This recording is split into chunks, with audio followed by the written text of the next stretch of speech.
নাই যেখানে রেসিডেন্টসদেরকে একটা লামসাম ভাতা দেওয়া হয়, যেটা অনেক অফিসারের ড্রাইভারের বেতনের চাইতেও কম। মূল পরিচয়, আমি শিক্ষক, তোমাদেরকে পড়াই। আমরা জানি তোমাদের কষ্টের পরিমাণ কেমন।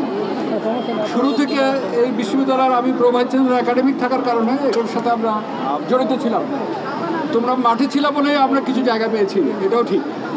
আর তোমরা যে ধৈর্যের বাঁধ ভেঙে গেছে এ বিষয়ে আমিও একমত।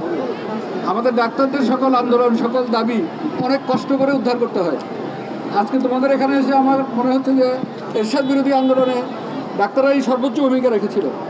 রাজপথে আন্দোলন করতে যে আমাকেও আর্মিরা ধরে নিয়ে গেছিল এরকম সময়, এই ডিসেম্বর নভেম্বরের দিকেই 24 ভূমিকা ছিল। অর্থাৎ আন্দোলন ছাড়া ফল হয় না, এটার সাথে আমরা একমত। ডাক্তার রাস্তায় যেমন আন্দোলন করছে, চিকিৎসাও দিচ্ছে। একই সময় ডাক্তাররা রাজপথে আন্দোলন করছে, চিকিৎসাও দিয়েছে। তার মানে হচ্ছে কি, ডাক্তার তার অধিকার আদায়ও আবার সক্ষম, আন্দোলন করতেও সক্ষম, আবার জনভোগান্তি দূর করতেও সক্ষম। একই সাথে মানুষ যখন কষ্ট পড়ে ডাক্তার সবার আগে সেটাকে উপলব্ধি করে। না খেয়ে বেঁচে থাকতে সক্ষম না স্যার ডাক্তাররা।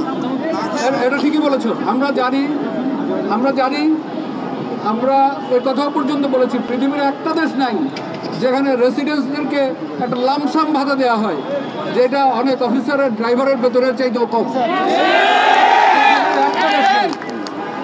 আমি এরকম শত শত উদাহরণ দিয়েছি। এমনকি আমাদের দেশে দেখেন, বেসরকারি এমপিও ভিত্তিক স্কুলের শিক্ষকদেরকেও, বেসরকারি প্রতিষ্ঠান, বেসরকারি শিক্ষক, তাদেরও ভাতা দেওয়া হয়। আমরা আপনাদেরকে বলছি, আপনাদের পক্ষে আমি এই বিশ্ববিদ্যালয়ের ভাইস চ্যান্সেলর হিসাবে আপনাদের পক্ষে কথা বলার জন্য আমি এখনই আবার যাব মন্ত্রণালয়ে। আমরা আশা করি যে আপনাদের দাবি পূরণ হবে। আমরা আশা করছি যে আপনাদের দাবি পূরণ হবে। এটার জন্য আজকে সকালেও আপনারা বুঝেছেন, আমরা আজকে আবার যাব আপনাদের পক্ষে কথা বলার জন্য। আমরা আশাবাদী, আপনারা একটু সময় দেন আমাদেরকে, একটু ধৈর্য ধরেন। আপনি আবার যান, আমরা ততক্ষণ আছি, আপনি নিয়ে আসেন কথা, আমরা আছি।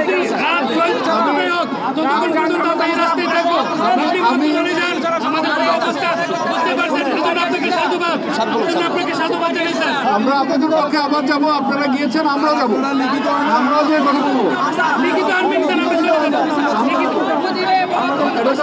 এই দাবি আদায় তো লিখিতভাবেই হবে।